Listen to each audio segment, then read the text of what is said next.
Hello, everyone. Welcome back to our series, Key Battles of World War I. In the previous episode, we were looking at the Western Front with the failed German Spring Offensive. We're now at Key Battle 12 of this series, and I guess we started with Key Battle 10, but it just grew into something bigger, huh, James?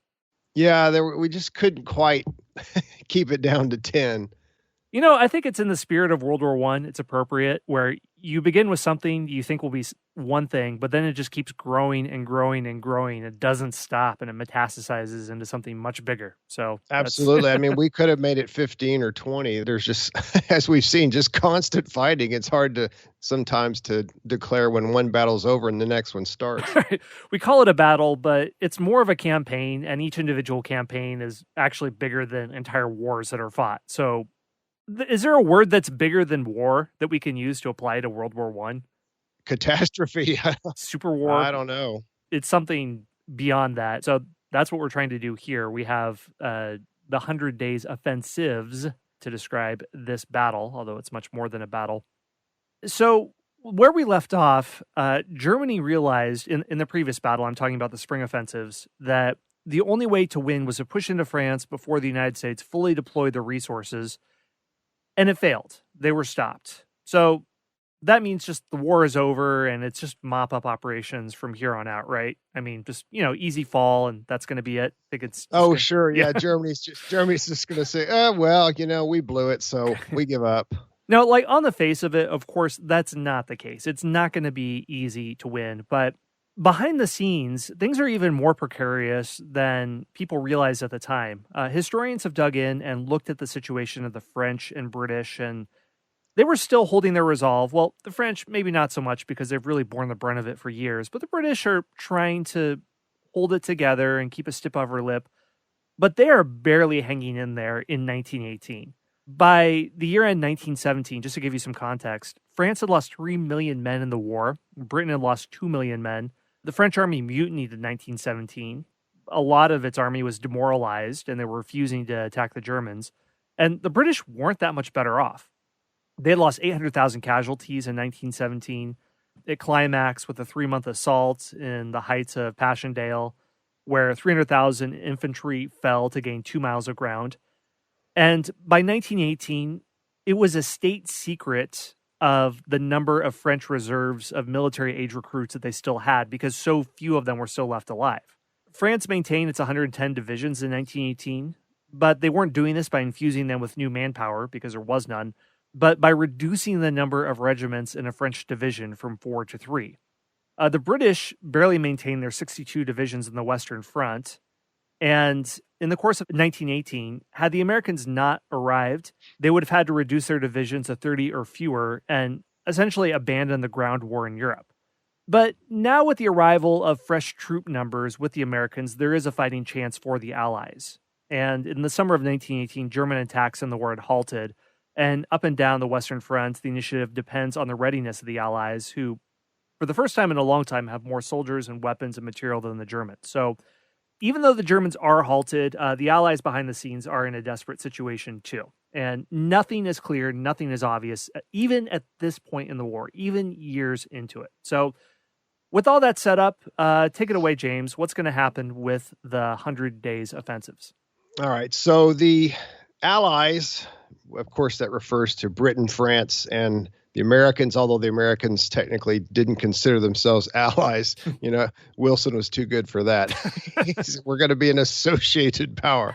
But they're ready to turn the tables now. As Scott mentioned before, the Germans took one last gamble, one last roll of the dice, tried to just punch through and reach Paris, and it just petered out. It didn't. It started out well, and eventually just it was stopped. It died. Isn't that the story of this war, Scott? How many times have we said that we should go back at the beginning and record a little thing where we say that's the drinking game every time we say we talk about a battle that got off to a good start and then eventually petered out. But anyway, so the Germans failed, as Scott said, and now the Allies are hoping to turn the tables and push the Germans back and possibly even go into Germany itself. So we're going to talk about a smaller battle here, relatively small, called the Battle of Amiens. The supreme commander of the British Army in Europe, General Haig, or Marshal Haig, I should say, Field Marshal. That's the equivalent of a five-star general in the U.S. Army. But Haig and his subordinate General Rawlinson wanted to conduct a series of small surprise attacks on the Germans up and down the front. The idea is hit them everywhere at once, and somewhere they will collapse. So at 4:20 a.m., oh, that's too early for me. Goodness, I could never be a soldier because they do everything so doggone early. But at 4:20 a.m. on August 8th, a combined British, Australian, and Canadian force attacked and overran the German front line and advanced 10 miles by noon. And wow. If you've been, that's a lot for World War I. The effect was so severe on the Germans that the Supreme German Commander, basically de facto Supreme Commander, Erich Ludendorff, said that this was the black day of the German army. Ludendorff, we're going to see, he's starting to kind of unravel a little bit. He's coming apart, and he's not really fit for command, but I mean, who else are they going to get? So the German forces retreated, and now we start to see German soldiers that are refusing to obey orders to stand and fight. They're ordered, stand and fight, and they say, nope, we're out of here. Many of them even surrendered. Before long, however, they did rally and they counterattacked. Ludendorff wrote this. He said, "We cannot win this war anymore, but we must not lose it." And he offered his resignation to his boss, Paul von Hindenburg, but Hindenburg rejected it.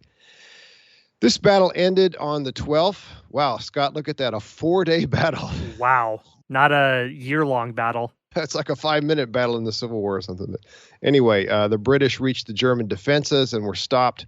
The Allies took 44,000 casualties. The Germans lost 70,000 casualties, plus another 28,000 prisoners. So we're starting to see a lot of German prisoners being taken. They're just, a lot of the German soldiers are done. That's it. We'd rather just be a prisoner. At least we'll get fed properly. Because remember, everybody has to keep in mind that the German army was way underfed, especially compared to the British and the Americans and the French. Yep, it's all turnips thanks to that blockade.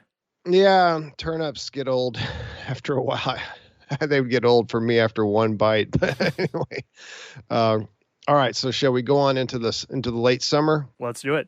All right. So on August 20th, the French attacked between Soissons and Compiègne. They drove the Germans back, and Ludendorff called this the second Black Day for the German army. So how many more of these Black Days can they take? But I will say this, they are not done. Germans, this is not a chess game. They're not going to resign from the game. Germans, they fight very tenaciously, whether it's offense or defense, but especially on defense. On the 21st, the British and some New Zealanders, supported by 156 tanks, attacked the German lines, taking again several thousand prisoners. Then the British and French attacked along the Somme. This is sometimes called the Battle of Albert or Bapaume. Sorry if I mispronounced that. And they took all the positions that they had fought over in 1916, making some progress. On the 26th, the British captured Delville Wood in the Battle of the Scarpe. On the 30th, the French pushed the Germans back across the River Aisne. That same day, the Americans captured Jouvigny. So to summarize, in 11 days, the Allies captured another 10 miles of ground, and they pushed the Germans back in Flanders. Flanders, of course, as we've seen before, is the far northern part of the line, up against the coast. The Allied commanders planned further attacks in late September, and the British would attack eastward against the center of the Hindenburg Line. The French and the Americans would attack northward across the River Meuse, and the British and Belgians in Flanders. Nice to see the Belgians getting on board here. They're out for some major revenge here. Yeah, they've been, I think, occupied for a long time, and we saw them in the beginning of the war, not too much throughout, but we're going to see them appear here at the end. Yeah, they are highly motivated, shall we say. In late August, Ludendorff ordered the entire German line back to the Hindenburg Line. And from then on, he was adopting a purely defensive strategy. So no more attacks for the Germans, just going to try to hold the line. By the end of August, the Germans had taken 228,000 casualties, 110,000 of whom had probably deserted. A lot of German soldiers are just heading for the hills or the woods, just disappearing. And they only received 130,000 replacements. So the German army is starting to crack, Scott. They're a lot of them are just flat out done, right? Yeah, I mean, they're losing it in a way. I mean, they're finally being pushed on a defensive. And it's interesting now when you were describing those steps of the battle that we're seeing major movement here. Just to update what we had mentioned over the last several episodes, because some of these facts can get lost in all the information here, that finally armies are adapting to the realities of World War One. They're doing different things. They're not just doing the artillery barrage and then running for it, which will be, I think, part of our drinking game. And I'll go back and record some kind of prequel episode. Artillery barrage, men run for it, they get shot down, they retreat, they don't gain anything, and back and forth. Well, the listeners are going to end up under the table, Scott. That happens so often. Yeah, until very, very, very far into the war, that is the standard. And evolution doesn't really happen until, I think, Passchendaele and other fights. Yeah, I would agree. You start to see the coordinated assaults where all the components are working together. Right, you see the combined arms assault, and paratroopers weren't a part of World War I, but at this stage, there were plans being drawn out to use paratroopers to have an even more effective combined arms assault. The war ends before this becomes a reality, but if listeners are curious about that, in early 2020, I released an episode, I think it's called Death from Above, about the origin of paratroopers and their role in combined arms assault, and some of the plans, at least, to use them into World War I that never came to fruition. But this is just part of the general evolution that is happening. It's making it possible to take 10 miles in a day, when in the past you'd have 2 miles taken after months of battle. Something I want to mention with the Battle of Saint-Mihiel, where the American Expeditionary Force gets involved. I just want to mention something about them and their number of soldiers and what it means to have them infused into the Allied coalition when it's in danger of crumbling because of the depletion of manpower. There were 1.2 million men under arms in France, and 60,000 were arriving every week. This was what Germany feared and what caused them to launch a desperate spring offensive, because they knew that soon they would be outnumbered. This is what gave the opportunity for the Allies to go on the offensive, not just to halt Ludendorff on the Marne, but to drive Germans back, perhaps even behind the Rhine. This was giving them hope for final victory. The assignment given to the Americans was to attack the German salient at Saint-Mihiel. Is that correct? Yeah, I think so. Okay. I don't know. Sorry, French speakers. Saint-Mihiel. James and I talked about how we love you French speakers, or those who love the French language, but sometimes you're a little bit more critical than speakers of other languages. So, just... Yeah. Give us a little bit of a wide berth. A little bit of grace and mercy. Okay. So the idea was to attack the German salient on the Meuse River south of Verdun, and they would go into action led by Pershing in a newly configured United States First Army. But Pershing wanted to do more. He didn't just want to reduce the salient. He wanted to liberate Metz. It was a French city that was about 40 miles east of there. And this would put the American Expeditionary Force in a position to threaten the industrial heart of Germany in Saarland. So they are poised and ready to attack. And with that, let's look at the Battle of Saint-Mihiel. What's going on there? All right. Well, we'll start out by saying, you kind of implied this or touched on it, but this is the first battle planned and conducted by an American army with its own commander. It had taken the American Expeditionary Force quite some time to get all the guys over, to get all the supplies in place and everything organized. And they did a terrific job. They did it as quickly as they could, but it just takes time to go from nothing to 1.2 million. And now, and Pershing, as we've talked about before, and we've seen, Pershing had to constantly resist attempts by the British and French commanders, especially the French, to divvy up the Americans and just plug them into some of these units that Scott talked about earlier who were being decimated. They were cut down from 4 regiments to 3 regiments and things like that. The French wanted the Americans to just join their lines, join their ranks. And Pershing and his superiors said, no, we're going to be in a separate, distinct American army. And now he's finally got that in place. The American First Army, Scott and I, you'll love this, Scott. I love this too. Espionage is one of our All favorite right. things, but deception. I like this. The American First Army, one of their I forget exactly if he was a colonel or who he was. He wasn't like it wasn't Pershing or one of his corps commanders or anything, but an American officer wrote out some fake orders, and he used a carbon sheet to make a carbon copy of them. So he took the carbon copy. He was staying in a hotel. He took and he knew there were going to be German spies in this hotel. It was a French hotel, but there were German spies. And so he took the carbon copy, wadded it up, threw it in the wastebasket in his hotel room, and then checked out.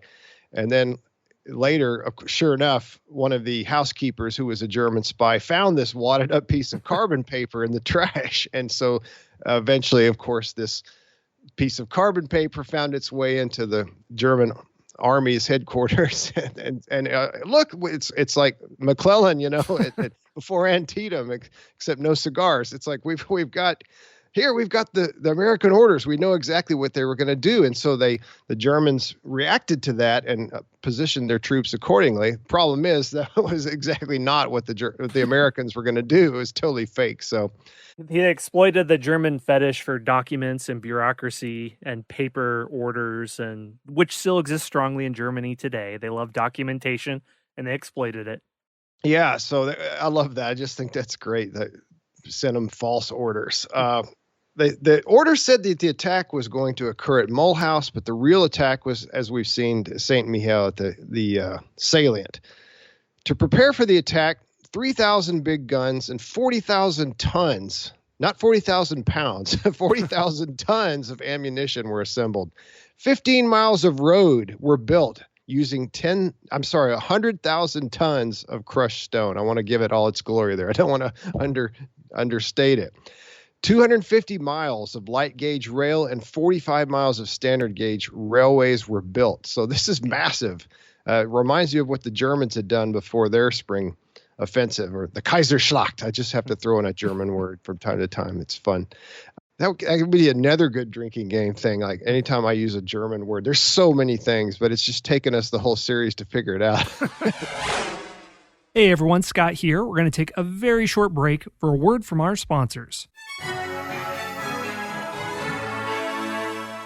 The History of North America podcast is a sweeping historical saga of the United States, Canada, and Mexico, from their deep origins to our present epoch. Join me, Mark Vinette, on this exciting, fascinating, epic journey through time, focusing on the compelling, wonderful, and tragic stories of North America's inhabitants, heroes, villains, leaders, environment, and geography. I invite you to come along for the ride. What was it like to watch the Twin Towers collapse on 9/11? How about to be sent to Auschwitz during the Holocaust? Our past is a collection of stories that bring us to where we are and shape our perspectives. Hi, I'm Josh Cohen, host of the Eyewitness History Podcast. On my show, I interview guests who watched the events that shaped our world. From heartbreaking war stories to hilarious memories from the SNL writer's room, no recollection is off limits. To start listening now for free, go to parthenonpodcast.com or search Eyewitness History on the podcast player of your choice. Once in a generation, a podcast comes along with the power and eloquence to inspire us all. This show will entertain you while you wait for that one. Join two best friends, author and former history teacher John Driver and comedian Johnny W. for hilarious and authentic conversations about life, history, culture, faith, and everything in between. You can listen to Talk About That wherever you find your podcasts or at lifeaudio.com.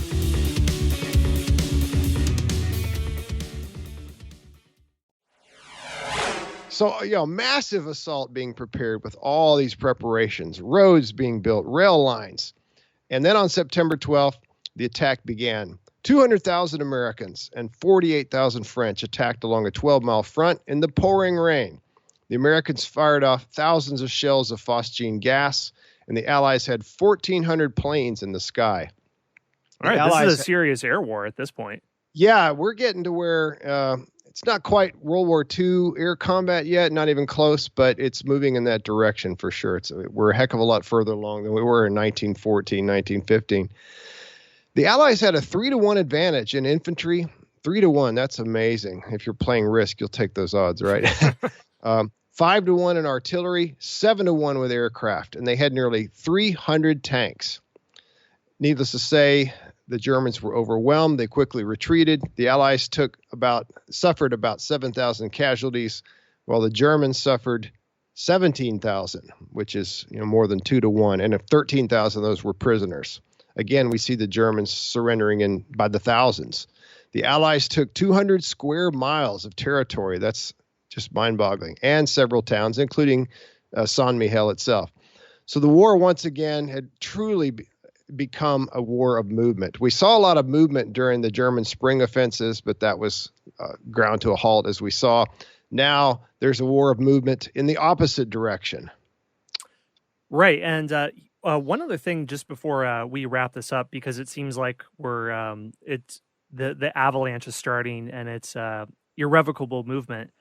But even at this point, even in the late summer, early fall of 1918, there are times when the Allies still get stalled. After some of these rousing successes, the British and French offensives get stalled where they're fighting. Haig suffered 500,000 casualties in 1918, and so did the French. What they tried to do was breach the Hindenburg Line and didn't have much left for the Meuse or the Rhine lines where the Germans stood. Lloyd George's war cabinet warned Haig that the shrinking army he was conducting slowly eastward was Britain's last army, and it was going fast. So as the fall and the winter are approaching, everything hinges on the American thrust forward from St. Mihiel that we looked at in Verdun towards Sedan, and the main or of the British or the German army west of the Rhine. So it really is looking good here, but if it had failed, the British and the French were almost gone here. So it was a last effort on their part. So I just want to point that out here as we're moving along into the fall. Right. Yeah. We've seen thousands and upon thousands of Germans surrendering, but there's still many hundreds of thousands that have not surrendered. So, yep. As the great philosopher Yogi Berra once said, it ain't over till it's over. Yep. Especially this war. Yes. All right. So we're going to move into the fall now. Since August 18th, the British Army had advanced more than 25 miles on a front of 40 miles. Just to see how much this is, we're going to compare it to the Somme in 1916, where they advanced less than 10 miles on a front of only 20 miles in 4.5 months. Wow. So, yeah, this is like turbo warfare compared to what we're used to in World War I. September 18th, the Allies overran the outer works of the Hindenburg Line. On September 26th, French forces attacked and drove the Germans back, advancing several miles. So it's a real team effort, wouldn't you say, Scott? We've got British pushing the Germans back, French pushing them back, and Americans. It's kind of like 3 against 1 now. It's not really fair. Yeah, it's got to feel incredible when, if for soldiers who had been veterans of the Battle of the Somme, to be moving so quickly if you're fighting for the Allies, that must have felt incredible. Yes, like a different war almost. The next week, or the same week rather, the British attacked the center of the Hindenburg Line. The Germans did fight this off. The Hindenburg Line, as we've talked about in the past, is an amazingly strong defensive position. But from July 15th to September 30th, the Allies took nearly 250,000 prisoners on the Western Front alone. When I say that means German prisoners. So 250,000 Germans surrendered in the summer and early fall of 1918. September 28th, the British launched another offensive, sometimes called the Fifth Battle of Ypres. So it's just not right if we don't have at least 4 or 5 battles in each location. With Belgian support, they pushed the Germans back until bad weather forced them to halt. Another attack on the 29th by the Americans broke an 8-mile stretch of the second part of the Hindenburg Line. So now only the German third line of defense remained intact. So even the Hindenburg Line is not completely impenetrable. Over the next few days, the Allies continued pushing the Germans back. On September 28th, Ludendorff told Hindenburg they had to seek an armistice. They both told the Kaiser this, but President Wilson refused to negotiate with the Kaiser. The Kaiser signed a proclamation establishing a parliamentary regime, and Ludendorff, in frustration, said, "We cannot fight against the whole world." It must have felt like that, Scott, the whole world, as we've seen British, French, Americans all making major breakthroughs. The Germans are getting pretty depressed at this point, the leadership. Right. Their allies have either switched sides or ceased to exist, or were never that much of a support in the beginning, like the Austro-Hungarian Empire. I think the most they can hope for is to fight a war of attrition that's so costly and so miserable for the allies that they could seek a peace that would be most advantageous to them, which maybe after the spring offensives, they would be in a better position to do that. But every day they're in a worse and worse position, and their negotiating strength and the hand of cards they hold, or whatever analogy you want to use, is getting worse and worse. Absolutely. All right. Well, now that leads us up to probably the most iconic, epic, and major battle in which the Americans were involved, the famous Meuse-Argonne offensive. This is going to last a long time, several weeks. It starts on September 26th, and it's going to go right up till November 11th. Why November 11th, you ask? You'll just have to wait. We're going to keep you in suspense. So have a seat. Have your favorite type of liquor ready. Here we go. On September, this is an epic one. I love this battle. September 26th, American forces launched the Meuse-Argonne offensive, which with an enormous, can you guess? How'd they start it? Aerial bombardment. Submarine attack. It's a submarine attack. What is it? Submarine attack. Yeah. That's right. Yeah, they snuck a submarine into the Rhine River, which is actually too far away. But an artillery barrage. That's right, folks. Okay. You guessed it. How did we know? Wow. Yes. And get this, in 4 hours, they fired more artillery shells than the Union Army fired in the entire Civil War. I mean, we're just pouring it on. Then they went over the top. So kind of like that old school style of attack we were talking about, the Americans, sometimes the Americans come in for criticism, and Pershing in particular. The charge is leveled that they just didn't really learn what the British and the French had learned through years of experience, and just said, well, we're going to just do it our way. We're going to do things the way they've always been done. And as a result, they lost a lot of casualties that perhaps they didn't need to lose. So I don't know if that's true or not, but it's certainly one criticism that you hear. Let's just go back to the old system of artillery barrage and then infantry charging across no man's land and all that. So we'll see what happens. All right. The infantry attacked. They had the Argonne Forest, very thick, dense forest on their left, and the Meuse River on their right. They initially pushed the Germans back, but then they were soon stopped due to logistical issues and stiff resistance by the Germans, another theme we've seen again and again. Early in the offensive, this is a neat little vignette. There was a battalion of about 500 Americans commanded by Major Charles Whittlesey. They were cut off from their main force, and they became surrounded by Germans. They ran out of food and were hit by artillery, both German and American. So they were being shelled by their own people because the Americans didn't know they were in the location they were at. So the communication, don't you love World War I communication, Scott? They sent a carrier pigeon, to the Americans, asking them to stop shelling. Would you please stop shelling us? We're on your side. German flamethrowers attacked, but the Americans fought them off. The American High Command thought the situation was hopeless and that the battalion was lost. The Germans withdrew on October 7th, and the surviving members of the so-called Lost Battalion rejoined the American force. I think there was a book written about this, the Lost Battalion. There's definitely a movie, and we need to put this on the list I made for you, Scott. I forgot this one, but there's a made-for-TV around the year 2000 or so. A pretty good movie I watched a while back. Stars Rick Schroeder as Major Whittlesey.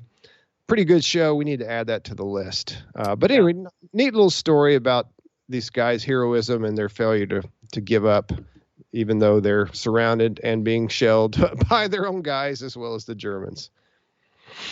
All right. Shall we move on? Let's do it. In early October, Pershing decided not to attack the central German position, but instead to focus on the heights of the Argonne and the Meuse on the flanks.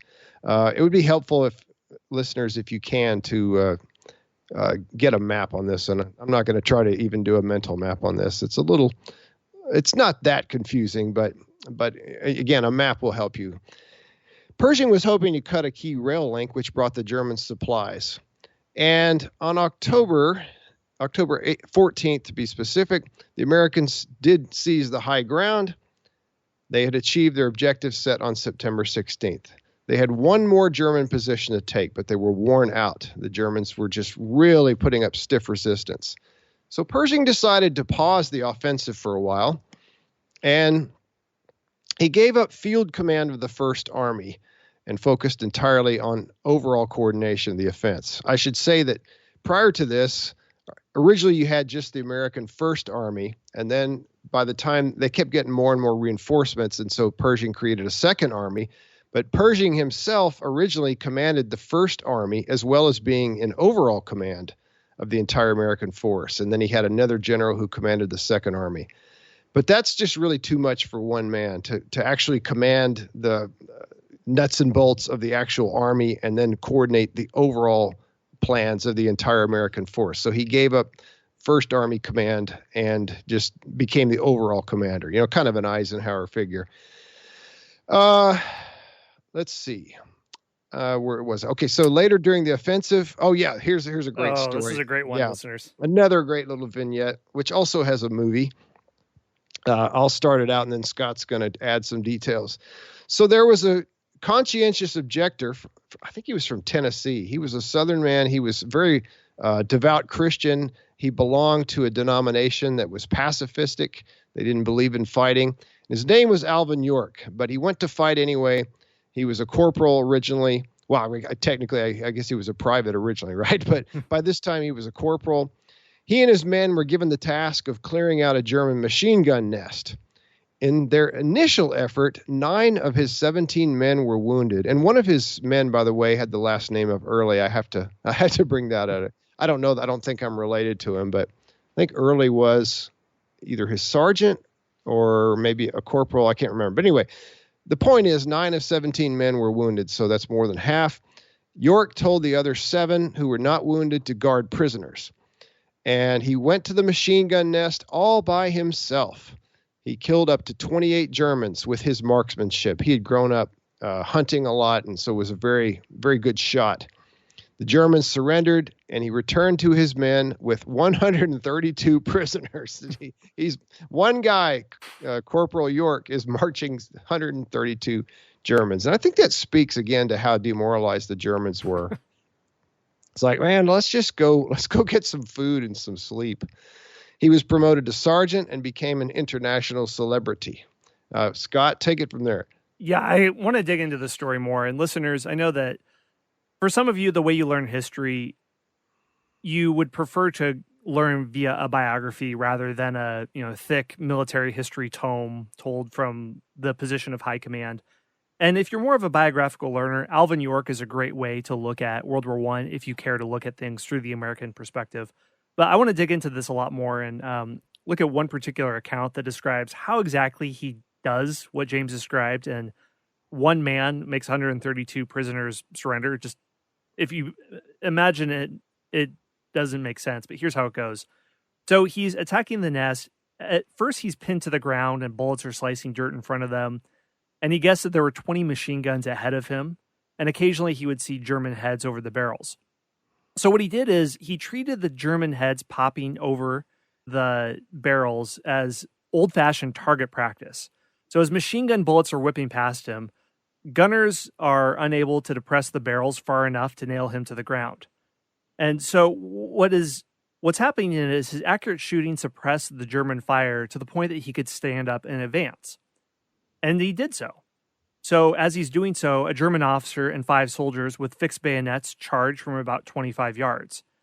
The magazine in York's rifle was down to its final rounds, so he flipped out his pistol, a Colt 45 automatic, and he shot the attackers as he would have shot wild turkeys, meaning that he hit the last one first and then worked his way up the line. And it worked because with wild turkeys, they didn't see their fellows getting blasted, and the same thing happened with the Germans. They would just keep going and wouldn't scatter. He thought that if he shot the lead man, the others would fall to the prone position and then pick him off. but because he shot them in this method, they didn't, and he went in succession. Hey everyone, Scott here. One more brief word from our sponsors.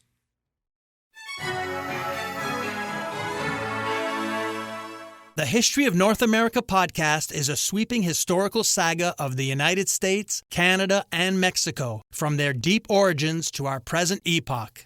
Join me, Mark Vinette, on this exciting, fascinating, epic journey through time, focusing on the compelling, wonderful, and tragic stories of North America's inhabitants, heroes, villains, leaders, environment, and geography.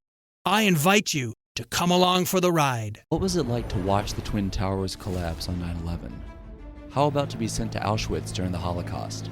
Our past is a collection of stories that bring us to where we are and shape our perspectives. Hi, I'm Josh Cohen, host of the Eyewitness History Podcast. On my show, I interview guests who watched the events that shaped our world. From heartbreaking war stories to hilarious memories from the SNL writer's room, no recollection is off limits. To start listening now for free, go to parthenonpodcast.com or search Eyewitness History on the podcast player of your choice.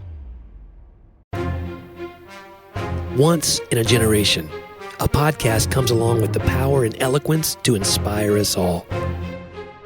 This show will entertain you while you wait for that one.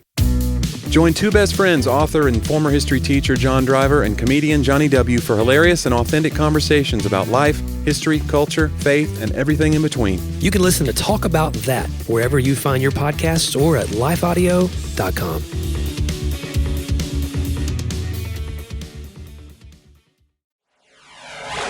Then he advanced again with his rifle and shouted at the machine gunners to surrender.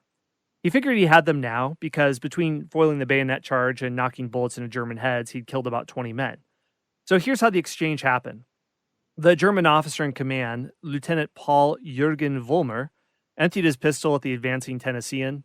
Every shot missed, and he, I guess, became completely demoralized. And he shouted, "English! No, not English." "What?" "American. Good Lord, if you won't shoot anymore, I will make them give up."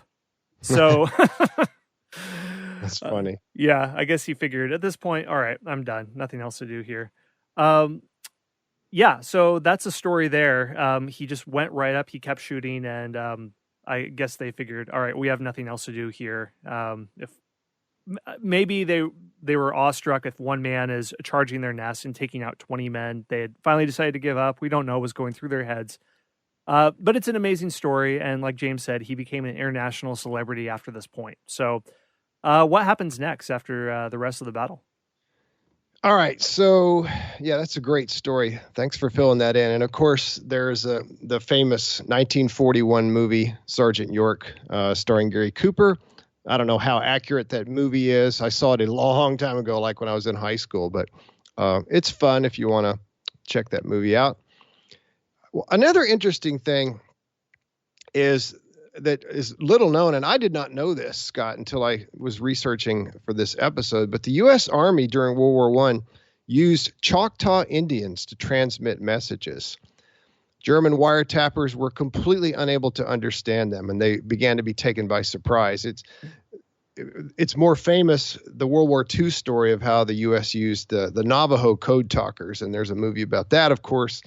But these are not quite as famous, but I think that's really cool. They just, to transmit messages, the Choctaw just spoken to each other in their own language. And the Germans were like, what the heck is this? We do not understand this code at all. So that was a really interesting thing that I learned in preparing for this series. All right, coming to November now. We saw how in mid-October Pershing had paused the American attack on the Germans. But now on November 1, he starts it up again. The Americans began a new offensive at the Meuse River. They had 3 artillery batteries made from 14-inch naval guns. These are massive, massive artillery pieces. They also used 41 tons of mustard gas and many aircraft. They completely broke through the German lines. In the confusion of the battle, this is a great story too. There was one brigade commander, an American brigade commander, who was taken prisoner by American forces. They thought he was a German general. It's like, no, I'm not German, I promise you. Yeah, but no, he didn't even speak German. And this is, of course, General Douglas MacArthur. MacArthur is just a fascinating, one of the great, most colorful characters in all American history, and especially in military history. You know, sometimes generals are just kind of dry, boring people, but not MacArthur. No. He would charge into battle with no gun, and he wouldn't even wear a helmet, and he was just like a swashbuckler from a bygone era. But MacArthur rose up through the ranks very quickly. He was twice wounded, twice gassed, and decorated 13 times, and he was cited 7 more times for bravery in World War I. The Secretary of War, Newton Baker, called him the bravest frontline general in France. And at 38, he became the youngest U.S. Army general in the war. And that's pretty incredible for World War I, when we've talked about how a lot of the generals are in their 60s, 70s even. Pershing, I think, was 57, 58. So, I mean, this is just a young whippersnapper general.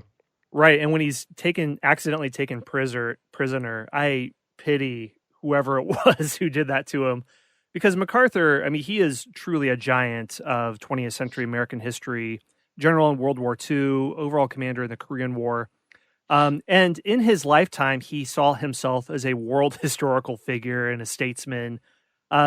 So to accidentally capture someone like that, I wonder what happened to those soldiers. Were they forced to stand on planks and have their head shaves and do a medieval shaming because of that? I don't know. I haven't seen that part of the story. Yeah, that's about the worst person you could do that to, MacArthur, except for Patton, maybe. Yeah, then you'd get slapped. I don't think these guys got slapped, but I'll have to look that up, or maybe one of our listeners can and let us know. But yeah, he had a healthy opinion of himself, MacArthur. Great man of history, and he thought equally high of himself. Yes. All right. So by the end of the offensive, which lasted 47 days, and there's a great book about it by that title, 47 Days. Scott and I have a list of books and movies and other resources, and you can check that out if you want.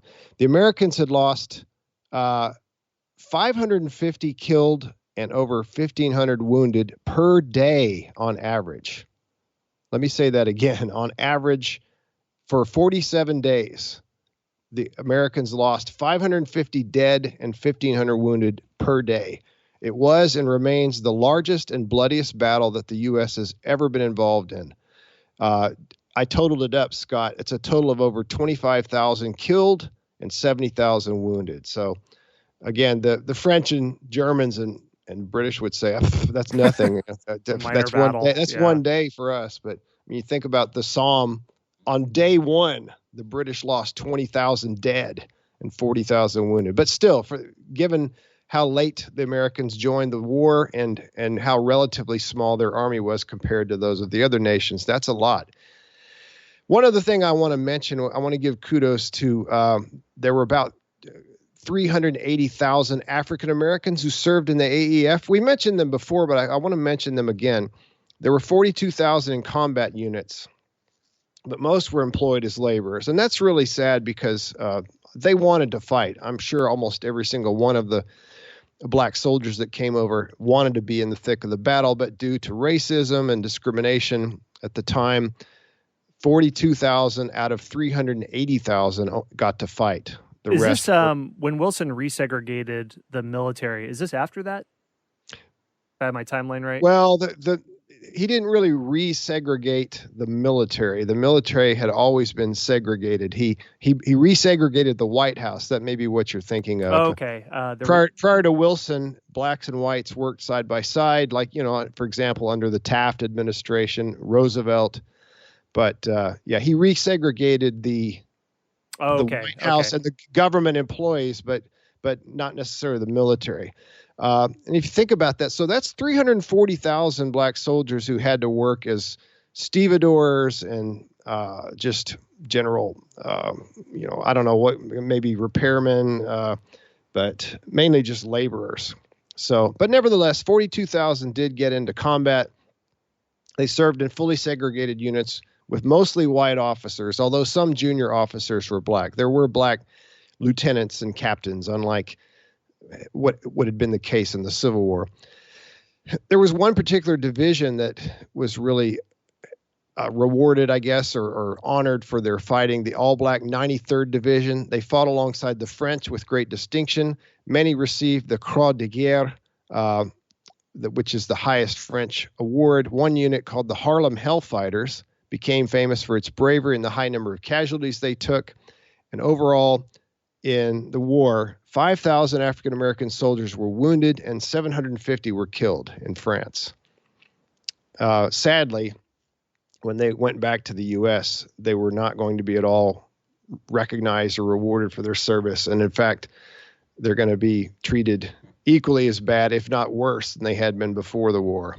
Right. And for those who know the story of the civil rights movement and what's happening in the early 20th century, this and World War II are important moments where these black servicemen who are fighting and dying are doing so, but then they're also going to places like France where they're receiving infinitely better treatment. They're not treated exactly like white people. I'm not saying that, but whatever prejudice they face is more of kind of like the innocent prejudice, if I can say such a thing. It's not Jim Crow segregation. It's somebody making a comment here or there. So when they see this alternate reality where, oh, I could be treated equally, I could receive the full privileges of citizenship. I'm not forced to sit in a different place. I can dine at any restaurant I want to. Maybe my command structure is treating me with prejudice, but this foreign nation isn't doing so whatsoever, and I'm receiving the full military honors that white soldiers are. So this is a critical point, this in World War II, that adds a lot of momentum to the civil rights movement decades later. Yes, this and especially World War II, but that's another story. All right, so moving on, we're coming up to the end now. In October, the Allies made gains at several places along the front. They overran the last part of the Hindenburg Line. The Germans retreated from October 9th through the 11th to the Hermann position, which is another defensive position behind the Hindenburg Line. But their heavy artillery stopped the Allied advance. On the 14th, King Albert of Belgium led an attack personally on German forces in Flanders. He was supported by American bombers. In 4 days, they advanced nearly 20 miles. Another impressive feat. Took 12,000 prisoners, and they captured 550 big guns. The German Navy retreated from Belgian ports, and the Allies nearly reached the Dutch border. By the 19th, the entire Belgian coast was in Allied hands. Better late than never, right, Scott? I guess. On the 17th, the Allies attacked the Hermann position. They were supported by 1,300 heavy guns. The infantry attack pushed the Germans back some more. And then on October 26th, Ludendorff was removed from his position as quartermaster general. So how the mighty have fallen. Ludendorff, who'd basically been in charge of the German army for a couple years and for all practical purposes in charge of the government. The Kaiser had really devolved into pretty much a figurehead by this point who just did whatever the army told him to do. But Ludendorff is gone now, and he's so unpopular in Germany that when his resignation was announced in movie houses, people cheered. Yay! Ludendorff, fearing for his own safety, fled in disguise to Sweden. So he's not only fired, but he's gone completely out of there. On November 4 and 5, the British and French forces made further gains. Despite the Allies' successes, of course, they took large number of casualties. The Germans fought tooth and nail up to the very end. And the German Navy went into mutiny. One of the German naval commanders proposed, let's just do a final, no guts, no glory, final charge, and try to see if we can inflict some damage on the British Navy. But the sailors said, nope, we're done. We're not going to do it. They went into mutiny. Unrest broke out all across Germany. A German delegation met with Marshal Foch, the French commander who was overall Allied commander at this point, and also other Allied leaders in Compiègne on the 9th. And early on November 11th, they agreed to an armistice that would go into effect at 11 o'clock in the morning on that day. It was the 11th hour of the 11th day of the 11th month. Kaiser Wilhelm, by the way, he was visiting Spa. He was advised that he had no real control over much of the army. While there, he received a telegram from Berlin that read, all troops deserted, completely out of hand. Wilhelm wasn't stupid. He decided the best thing to do was to also bug out, a la Ludendorff, although he went to the Netherlands. And in the Netherlands on November 9th, Kaiser Wilhelm II formally abdicated, and that is the end of the German Empire, the Second Reich. And then at 11 a.m., by the way, I should say both sides fought right up until the hour of the armistice. But 11 a.m., there was silence, followed by the roar of men cheering. You read people who were there at the time writing about it, and they talk about just how deafening the cheering was. The fighting was over. Men from both sides came out of their trenches and embraced. And Scott, you're going to bring us home.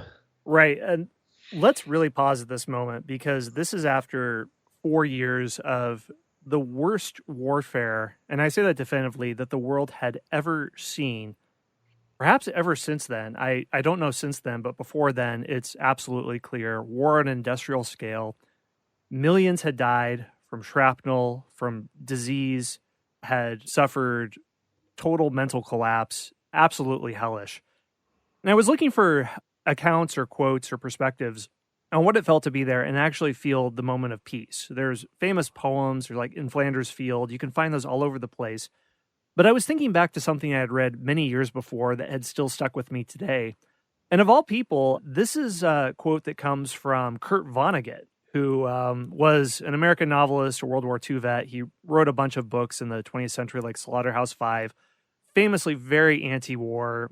Slaughterhouse-Five is about the firebombing of the German city of Dresden. He had, throughout his life, spoke out against the Vietnam War, spoke out against the Gulf War. So not the first person I would think, but here's what he says when describing this moment of silence. He said, "When I was a boy, all the people of all the nations who had fought in the First World War were silent during the 11th minute of the 11th hour of Armistice Day, which was the 11th day of the 11th month. It was during that minute in 1918 that millions upon millions of human beings stopped butchering one another. I have talked to old men who were on battlefields during that minute. They have told me in one way or another that the sudden silence was the voice of God. So we still have among us some men who can remember when God spoke clearly to mankind. Armistice Day has become Veterans Day.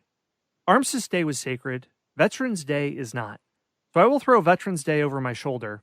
Armistice Day I will keep. I don't want to throw away sacred things." So I think that's a really powerful reflection of what it means to feel peace for the first time after war and think that this hell that we've been living in, there can be an end to it and we can go to better things. Well, that's the end of the war, but with such a big war, tidying it up and deciding what to do next can be just as big. And what happens after is equally important because the legacy is so far-reaching and even impacts us today. So in the next few episodes, we're going to be looking not just what happens to the figures here in World War I, the generals, the captains, other officers, the emperors, the heads of state. We're also going to be seeing what happens with the peace and how that affects the rest of the 20th century and even up to the 21st century.